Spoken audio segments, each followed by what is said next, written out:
Le habíamos leído la semana pasada los primeros 11 versículos. La verdad es de que era un poquito difícil para mí poder tomar un versículo sin nosotros, porque estaban muy conectados y nos hablaban bastante acerca de la humildad y de la actitud que nosotros debemos tener en la iglesia. Si nosotros queremos hacer el trabajo que hacía Pablo, él estaba escribiendo a los filipenses, y como habíamos conversado en algunos domingos, el trabajo que él estaba haciendo con la carta de los filipenses era un poco diferente a la que vemos en otras cartas, como la carta de Primera de Corintios quizás, o cartas como a los Gálatas, donde trabaja algún problema en específico, sino que esta carta es como una carta de ánimo, que a pesar de las dificultades que podían padecer por estar predicando el Evangelio, Pablo también les estaba padeciendo y les estaba diciendo que se animen, que le echen ganas y que siguieran trabajando a pesar de esto. Y dentro de los consejos y de las instrucciones que el Señor le deja a esta iglesia en esta carta, nosotros tenemos, y vimos la semana pasada, la humildad. Lo importante que es la unidad de la iglesia, y lo fundamental que para eso es la humildad, el estimar a los demás como superiores a nosotros mismos, imitando a nuestro Señor Jesús, que siendo en forma de Dios, dice el versículo, no estimó el ser a Dios como cosa que aferrarse, sino que se despojó a sí mismo y tomó forma de siervo. Dice que estando en condición de hombre se humilló a sí mismo, haciéndose obediente hasta la muerte y muerte de cruz. Ahí tenemos el gran ejemplo de la humildad de nuestro Señor Jesús. Y nosotros comenzamos en el capítulo 2, versículo 2, el día de hoy, leyendo por tanto. Entonces, como les he dicho en algunas ocasiones ya, cuando lees un versículo así, si quieres entenderlo por completo, si quieres entender realmente lo que ese versículo te quiere decir, tienes que leer lo anterior. Entonces, ¿qué era lo anterior? Bueno, el sentir que debe haber en nosotros, que era el mismo de Jesús, el de humildad, y una humildad sacrificial. Y nosotros, teniendo eso en consideración, dice: amados míos, como siempre habéis obedecido, no como en mi presencia solamente, sino mucho más ahora en mi ausencia, ocupaos en vuestra salvación con temor y temblor, porque Dios es el que en vosotros produce así el querer como el hacer por su buena voluntad. Haced todo sin murmuraciones y contiendas, para que seáis irreprensibles y sencillos, hijos de Dios sin mancha, en medio de una generación maligna y perversa, en medio de la cual resplandecéis como luminares en el mundo. Les voy a pedir que me acompañen orando. Padre Celestial, nuevamente damos gracias por poder reunirnos, Señor. Te pido de que en este momento tú seas exaltado, para ti sea toda la gloria, podamos aprender de tu palabra. Señor, qué bueno es poder reunirnos los domingos en la tarde, y doy gracias por los hermanos que están aquí y que hicieron un tiempo para obedecerte, Señor. Qué bueno es poder congregarnos y aprender acerca de ti. Señor, quiero ser un buen mensajero, predicar solo lo que tu palabra nos dice. Señor, guíame para poder ser de edificación a los oyentes. Que tu palabra sea lo único que salga de mi boca. Señor, oro y pido estas cosas en el nombre de tu Hijo Jesús. Amén. Estamos en Filipenses capítulo 2 y nosotros podemos notar algo interesante. Como les decía, teniendo en consideración el sentir que había que tener, el sentir de Cristo, Pablo comienza diciendo: por tanto, amados míos, como siempre habéis obedecido. Y hay algo interesante de la obediencia. Justo en la mañana Pastor habló bastante de la obediencia, y me gustaría que nosotros notáramos que la obediencia tiene una cualidad particular que menciona Pablo. Dice: no como en mi presencia solamente, sino mucho más ahora en mi ausencia. La obediencia bíblica obedece en la ausencia. Quizás has escuchado la frase: cuando el gato se va, los ratones hacen fiesta. Y es esta actitud y esta cultura de decir: bueno, si no está la persona que está encargada de supervisarme, voy a hacer lo que yo quiera. Entonces, si a lo mejor estás trabajando y el jefe no está, bueno, ahí puedo ocupar mi celular, puedo ocupar el computador de la oficina para otras cosas, pero cuando está el jefe dando vueltas, no, ahí no. Cuando a lo mejor estás en la universidad o en el colegio, estás ocupando tu celular. Yo me acuerdo cuando, por lo menos estaba en sexto básico, ahí no tenía celular, pero los que tenían, era algo bueno que lo dejaban en una caja al entrar al liceo o al colegio en esa época. Y cuando uno salía lo podía retirar. Y eso evitaba cualquier problema de que se cayera, de que se perdiera y de que se distrajera. Entonces, pero ya cuando entraba al liceo, por lo menos algunos liceos permiten que los estudiantes estén con su celular en todo momento. Y eso es una gran causa de distracción. Obviamente los profesores, ninguno permite el uso de celular. Sin embargo, uno siempre que el profesor no estaba mirando, a lo mejor tomaba el celular y hacía algo. Yo veía compañeros que de repente estaban toda la clase así. Yo decía: ¿por qué? Porque miraba debajo del escritorio y claro, estaban jugando, estaban enviando algún mensaje o viendo algún video. Nosotros no hacemos esas cosas, no desobedecemos las reglas cuando alguien está mirando. y nos generamos una especie de cultura donde nosotros empezamos a actuar solo, empezamos a actuar bien y obedecer solo cuando alguien nos está mirando. Y reflexionaba un poco de esto. Muchas veces la supervisión es sana, de hecho no es algo necesariamente malo. A veces necesitamos ayuda para poder generar buenos hábitos, salir de buenas situaciones. Por ejemplo, justo en la tarde conversaba con el pastor y le contaba, no sé si ustedes saben, pero en México hay una especie de programa para personas que sufren adicciones, en donde las personas son llevadas y son rehabilitadas. Y durante ese periodo donde están en abstinencia de las drogas, les acompañan y les ayudan a pasar por esos momentos difíciles. Entonces, la supervisión no es mala. De hecho, es muy buena. Es muy bueno que un padre esté siempre supervisando las cosas que hace y ve de su hijo. Porque si los deja a la deriva, van a cometer muchos errores que podrían haber sido evitados y podrías haberle enseñado que no tome esas malas decisiones. Entonces, la supervisión es buena. Es bueno que cuando tú estás aprendiendo algo, alguien que sabe más que tú y que tiene la experiencia te pueda acompañar, te pueda tomar de la mano y te pueda enseñar. En la vida cristiana también es bueno eso. Pablo se había dedicado en la iglesia de los filipenses a enseñarles. Y así con todas las iglesias y con las personas que él entrenó, él estuvo de primera mano enseñándoles y educándoles y guiándoles a tomar las decisiones correctas. E incluso nosotros podemos ver en las cartas como de primera y segunda de Timoteo y en la carta de Tito, cómo Pablo se preocupaba de esos jóvenes pastores que él estaba entrenando.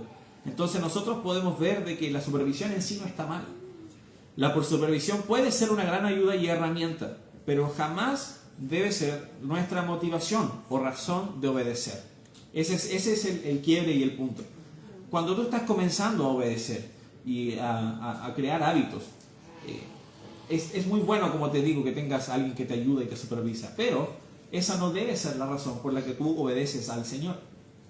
Es por eso de que yo, cuando fui criado, cuando yo por lo menos, no soy papá, pero puedo hablar de mi crianza, y me decían que yo podía hacer algo, que no podía hacer algo, nunca me decían que era porque yo lo digo, y se hace así. Había una razón detrás. Entonces, aunque quizás en un principio, en la adolescencia y sobre todo en la niñez, yo obedecía porque estaban viendo a mis papás, eventualmente tú generas la capacidad de entender qué está bien y qué está mal.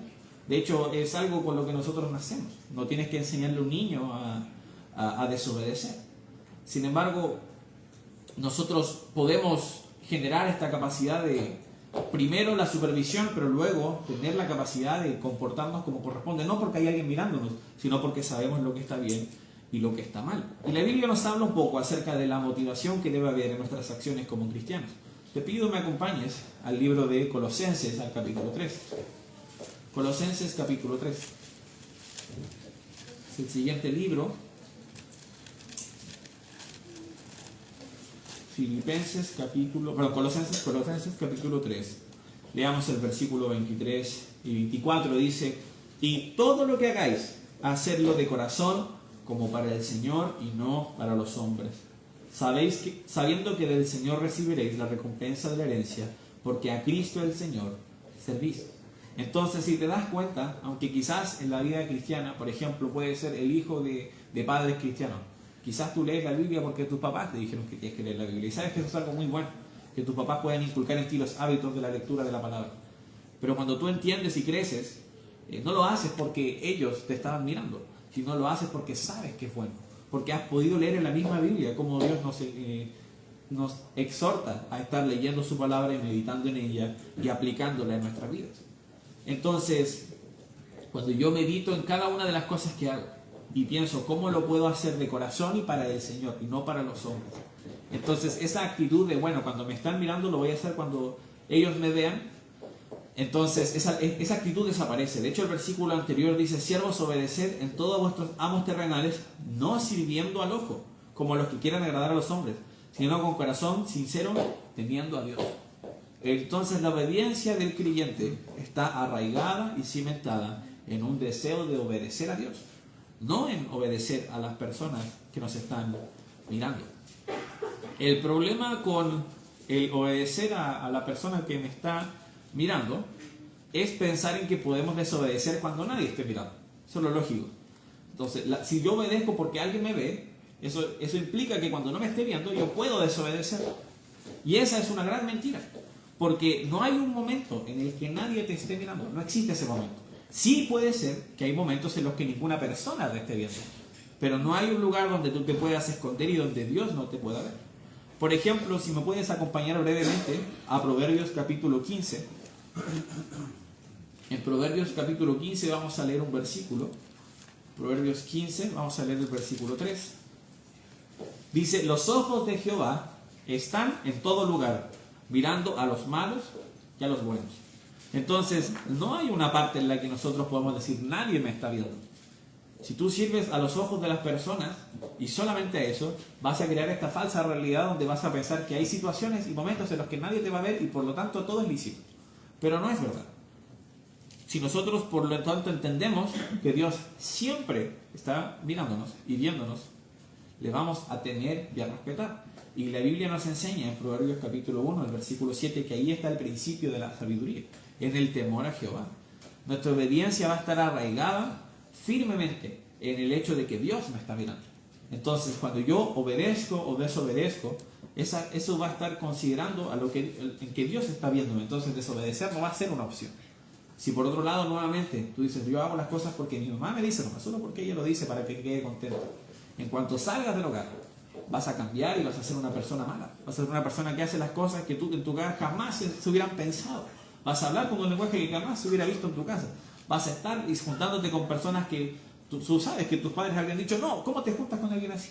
¿Por qué? Porque tu obediencia estaba arraigada en que te estuvieran viendo. No debe ser así.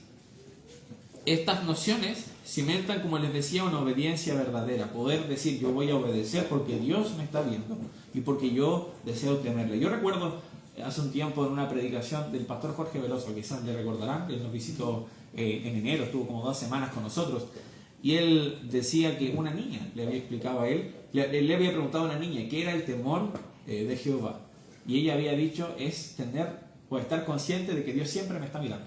Y eso me gustó, es una buena definición práctica para entender qué es el temor a Dios. Quiere decir que yo tengo reverencia a Él y que yo sé que Él está viendo todo lo que hago. Entonces todo lo que hago debo considerar, ¿le va a agradar a Dios o no? Entonces, resumiendo un poquito este primer punto, obedecer en la ausencia es necesario, sobre todo si nosotros volvemos al libro de Filipenses, en el contexto en el que se le estaba instruyendo a la iglesia de Filipenses. Dios quería que ellos se mantuvieran trabajando firmemente a pesar de las tribulaciones y de las dificultades que puede venir por predicar el Evangelio y ser una iglesia cristiana, sobre todo en el contexto en el que ellos estaban viviendo. Entonces Él les está animando de que sirvan a pesar de que a lo mejor sus líderes espirituales no están presentes. ¿Sabes qué? El pastor no siempre puede estar acá. Pueden pasar muchas cosas. Nosotros no tenemos certeza del día de mañana. Si tu fe está cimentada en que tu pastor te está viendo, entonces el día que pase algo con él, que él ya no está aquí, ¿qué va a pasar? ¿Te vas a ir de la iglesia? ¿Vas a dejar de leer la Biblia? ¿Vas a dejar de orar? No debería ser así. Si tú eres un joven cristiano y vives con tus padres y tienes padres que te animan a congregarte, a leer la Biblia, cuando salgas del hogar vas a dejar de hacer esas cosas. No, debes considerar que Dios te está viendo y que Dios desea tu obediencia. Las cosas que tú haces deben ser para la gloria y honra de Él. Otro punto importante que pensé que era necesario mencionar, en la mañana leímos un versículo, no lo tienes que buscar, pero en Juan 14, el versículo 15 dice, si me amáis, guardad mis mandamientos. La obediencia está ligada estrechamente con el amor a Dios. Entonces es muy fácil que tú y yo podamos decir te amo a algo o a alguien, pero uno demuestra ese amor con acciones, y la manera en que nosotros podemos demostrar el amor a Dios es a través de la obediencia. De hecho, en algunas porciones de las Escrituras, como nosotros podemos ver en la historia, por ejemplo, de Saúl, como desobedeció a Dios, uno quizás en la mente carnal y sobre todo a veces influenciada por malos predicadores, uno cree que no, a Dios le interesan mis ofrendas. Es la mejor manera de mostrarle amor a Dios es a través de ofrendas. Pero cuando Saúl le desobedeció, la excusa que usó de no haber matado los animales que Dios le había dicho, era no, van a ser para sacrificio a Jehová. Y entonces es confrontado por el profeta y le dice, ¿pero qué? ¿En qué se agrada a Dios más? ¿En las ofrendas o sacrificios o holocaustos? ¿O en que se obedezca su palabra?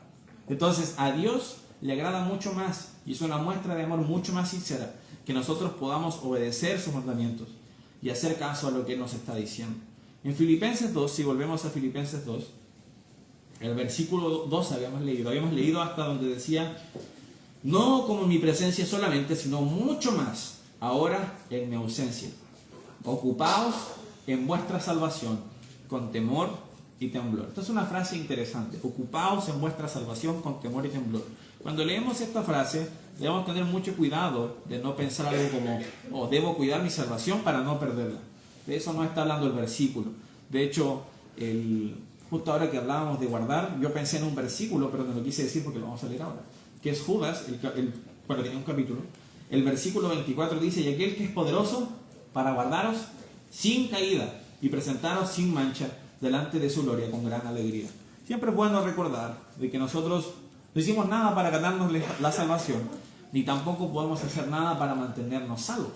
Si la salvación dependiera, si nosotros obtuviéramos la salvación por fe, pero mantenerla dependiera de nuestras obras, nadie iría al cielo, porque nosotros luchamos con el pecado hasta el día de nuestra muerte o hasta el día que Cristo venga. Entonces, Él es el que tiene el poder para guardarnos sin mancha y sin caída. Entonces, ¿a qué se estaba refiriendo con en este caso, ocuparnos en nuestra salvación?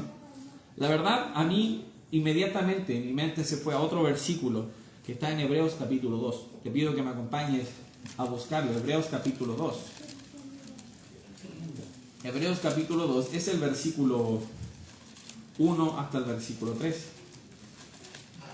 Hebreos 2, el versículo 1 dice: por tanto, es necesario que con más diligencia atendamos a las cosas que hemos oído, no sea que deslicemos, porque si la palabra dicha por medio de los ángeles fue firme, y toda transgresión y desobediencia recibió justa retribución, ¿cómo escapamos nosotros si descuidamos una salvación tan grande, la cual, habiendo sido anunciada primeramente por el Señor, nos fue confirmada por los que oyeron, testificando Dios juntamente con ellos, con señales y prodigios, y diversos milagros, y repartimientos del Espíritu Santo según su voluntad?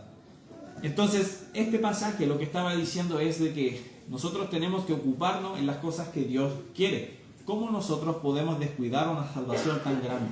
Y explicaba de que los del Antiguo Testamento recibieron la palabra a través de profetas, y también se menciona aquí ángeles, pero luego hace la comparación: ¿cuánto más nosotros, que la recibimos directamente del Señor, es decir, la recibimos de Jesús, y también de todas las personas que testificaron de Él, y que Dios confirmó su mensaje con grandes milagros?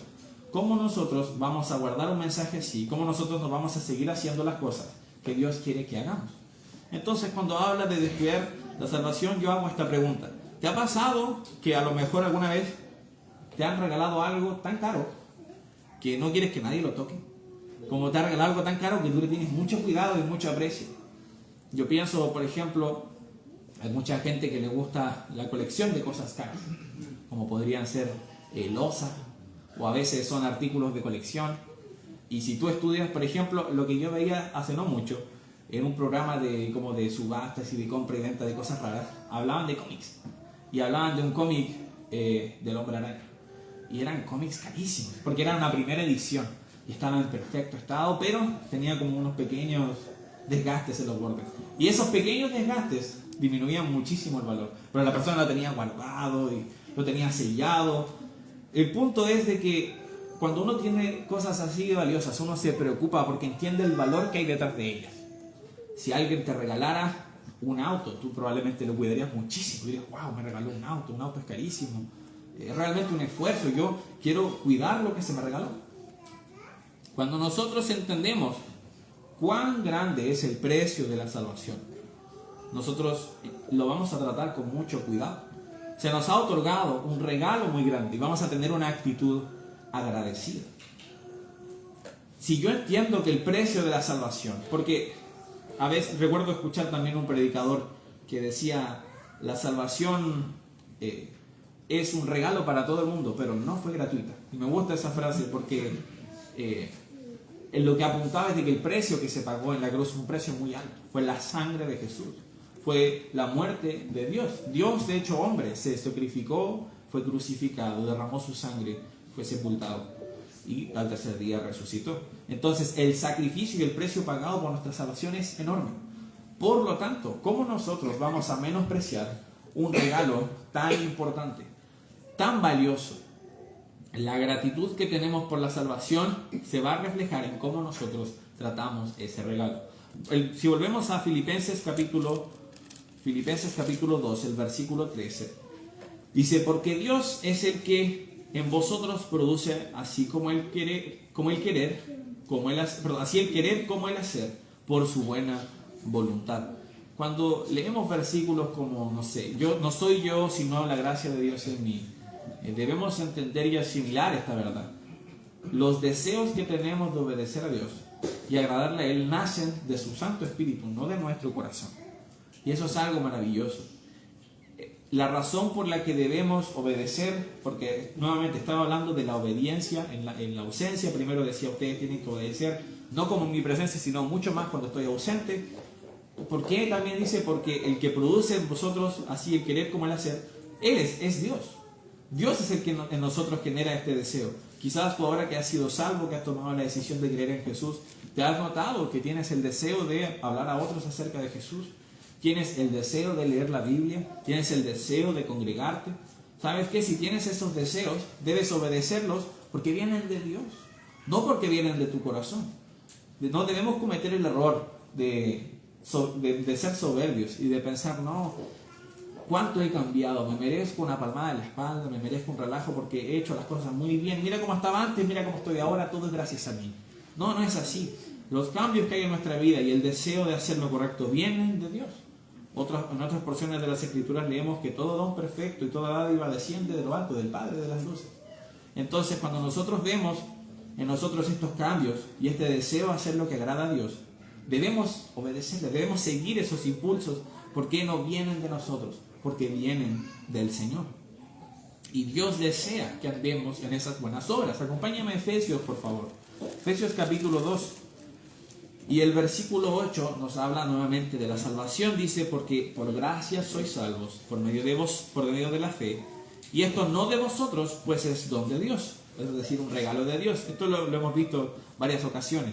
La gracia, nosotros por medio de la fe y por la gracia de Dios, es decir, por este favor y este regalo que no merecemos, nosotros obtenemos la salvación. El 9 dice, no por obras para que nadie se gloríe. Siempre lo converso con las personas y les digo este versículo cuando ellos creen, bueno, pero si nos portamos bien vamos al cielo. Una vez, creo que fue en las Ramadas, conversaba con un caballero, diría que no estaba bajo los efectos del alcohol, pero sí parecía que había bebido un poco, pero podía conversar con él una buena conversación. Y yo le pregunté, ¿y nosotros cómo vamos al cielo? Porque cuando le entregó un tratado, él me dijo, no, yo ya conozco esto. No, yo ya conozco de Jesús. Entonces le pregunté, ¿y usted está seguro que se va al cielo? ¿Cómo podemos ir al cielo? Y él me dijo, tocó portarse bien. Entonces ahí yo le expliqué de que no es por obras de justicia, porque si no, cuando yo entré al cielo, le digo, miren, entré al cielo por mis obras de justicia. Luego puede entrar otra persona y dice, mira, yo hice todas estas cosas. Después entra otro y dice, no, yo hice aún todas estas cosas. No, no es por nuestro propio mérito. Otro versículo, por ejemplo, en Isaías 64, el versículo 6, nos dice que nuestras justicias para Dios son como trapos de inmundicia. Es decir, ninguna obra justa nos va a llevar al cielo. Otra porción de las Escrituras en Mateo 5 nos dice que si nuestra justicia no fuera mayor que la de los fariseos, no podríamos entrar en el cielo, en el reino de Dios. ¿Y sabes qué? Era imposible. Ni los fariseos cumplían las cosas que decían. Jesús estaba diciendo de que tenían que tener una justicia inhumana, porque era una justicia que provenía de Dios. Entonces, no es por obras para que nadie se gloríe. Sin embargo, Dios quiere que hagamos buenas obras.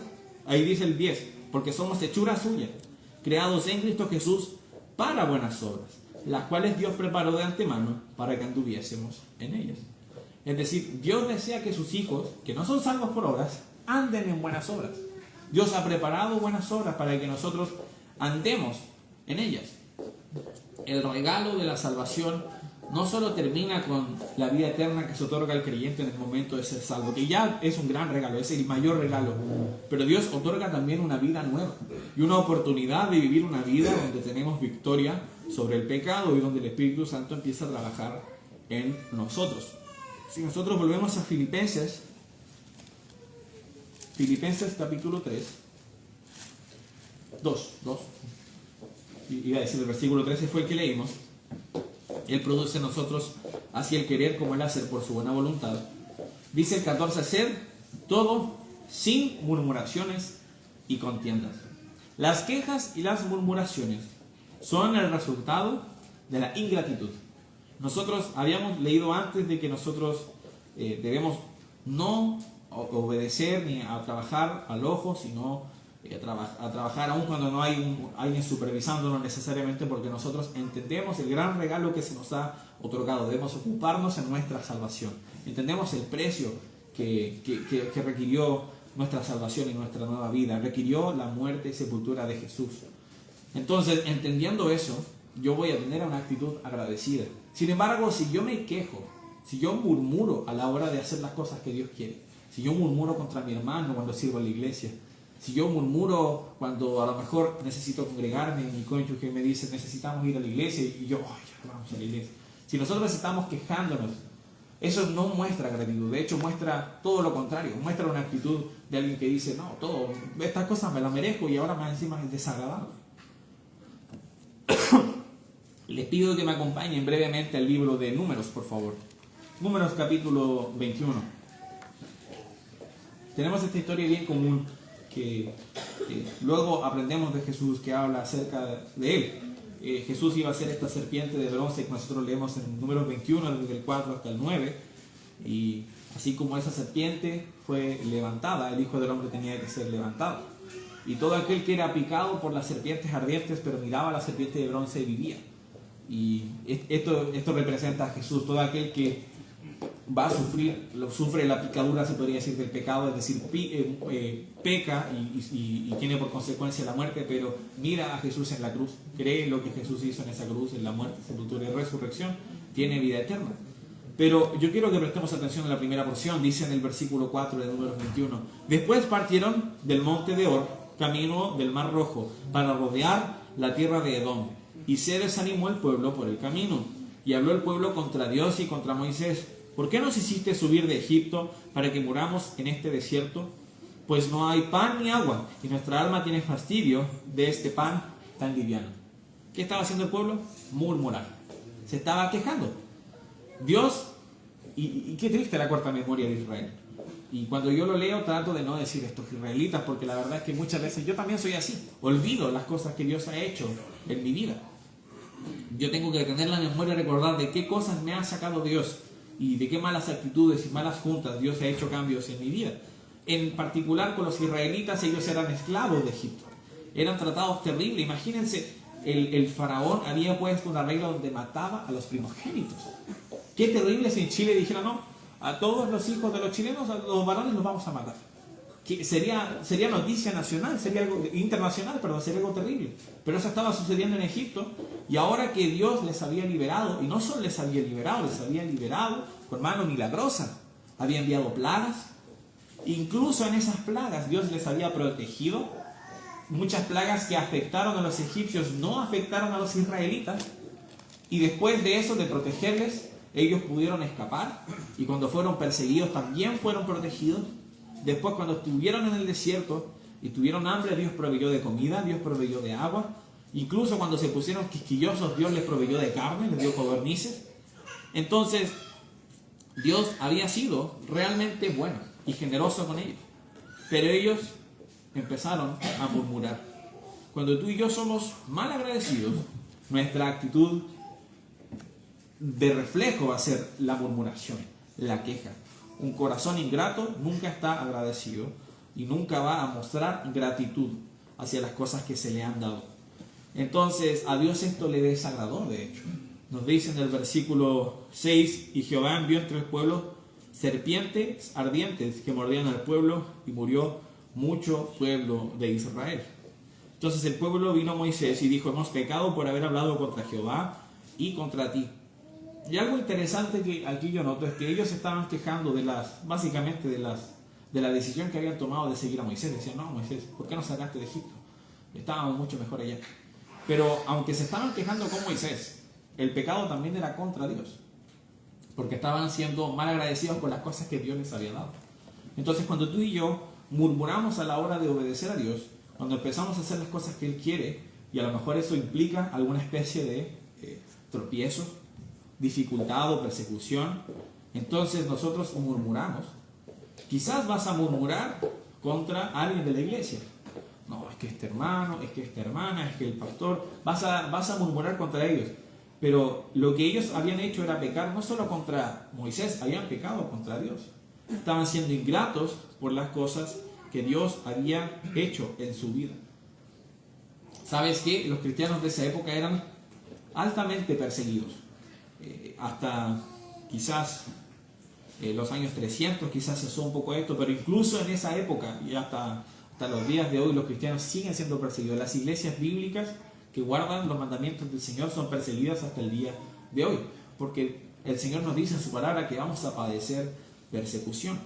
Y si tenemos la oposición del mundo, si tenemos la lucha con la carne, si tenemos la oposición de Satanás, ¿por qué vamos a dar lugar a más encima murmuraciones y contiendas? No hay lugar, no hay tiempo para esas cosas. Estamos en una batalla espiritual y nosotros nos preocupamos de buscar motivos para los que quejarnos. No debe ser así. Ningún buen soldado sería así. El versículo 15 de Filipenses capítulo 2 nos dice, bueno, nos decía el 14 que debemos hacer todo sin murmuraciones y contiendas para que seáis irreprensibles y sencillos hijos de Dios, sin mancha, en medio de una generación maligna y perversa, en medio de la cual resplandecéis como luminares en el mundo. Recuerdo haber escuchado a un cristiano hablar un poco acerca de este versículo que nos dice que somos la sal de la tierra, que somos la luz del mundo. Y nunca había escuchado esta explicación, pero me gustó. Decía que en qué tenían en común la sal y la luz, y era que cambian del entorno donde están. Me gustó cómo lo explicaba. Porque si tú cocinas un arroz sin sal y le echas sal, tú lo vas a probar antes y después y va a ser un cambio totalmente diferente. Incluso si a lo mejor colocaste otras especias, la sal va a cambiar todo el plato. La luz también. Yo creo que no hay cosa peor, y de aquí todos podemos estar de acuerdo, cuando se corta la luz. Qué cosa más terrible y más incómoda. Estás haciendo cosas, estás lavando loza y la oscuridad realmente te deja sin ninguna opción que hacer. Si quieres escribir algo ya no puedes.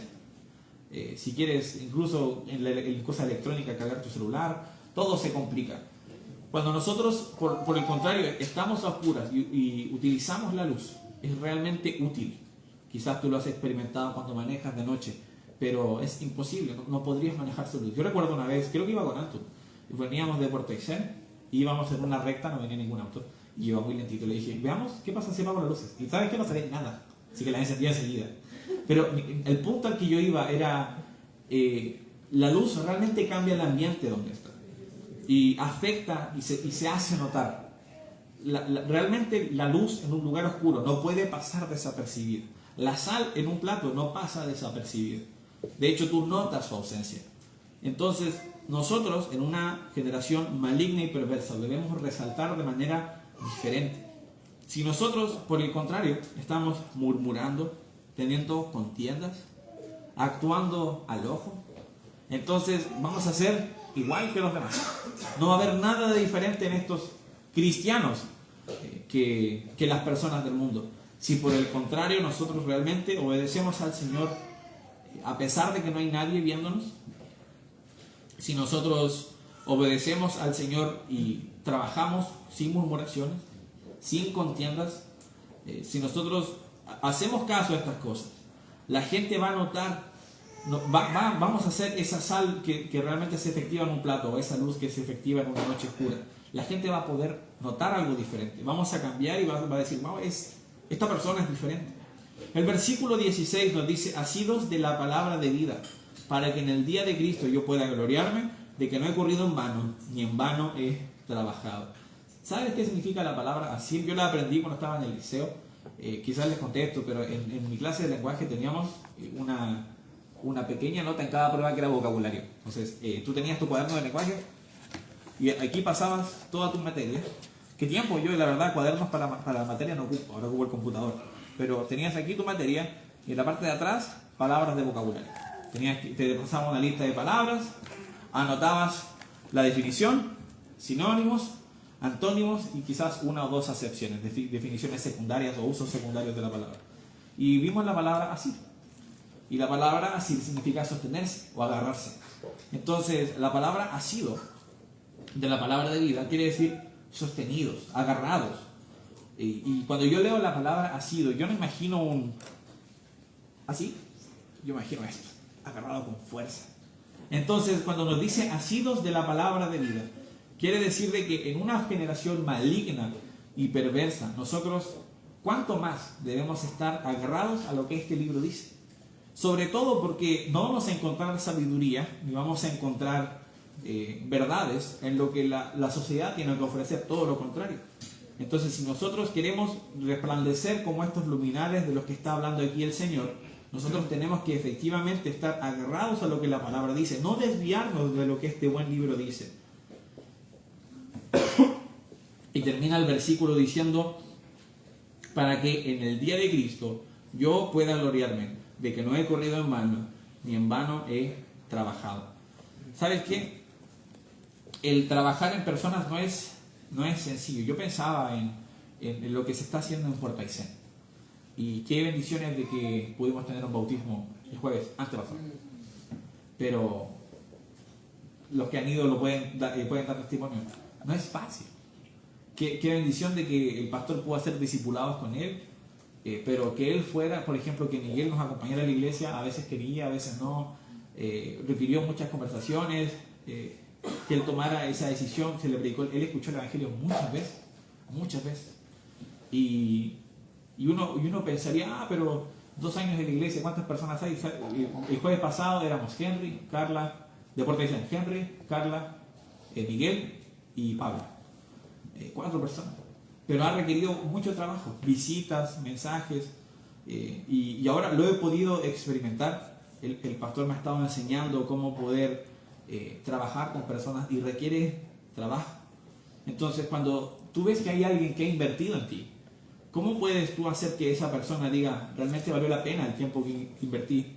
Debes ser una luz, debes resplandecer en esta generación maligna, asirte en la palabra de Dios, como mencionaba el versículo 12, obedecer no al ojo. Cuando haces esas cosas, la persona que invirtió en ti va a decir, fue un tiempo bien invertido, doy gracias a Dios de que pude trabajar en él, y créeme que todos los dolores de cabeza que le pudiste haber dado a esa persona van a haber valido la pena para él o para ella.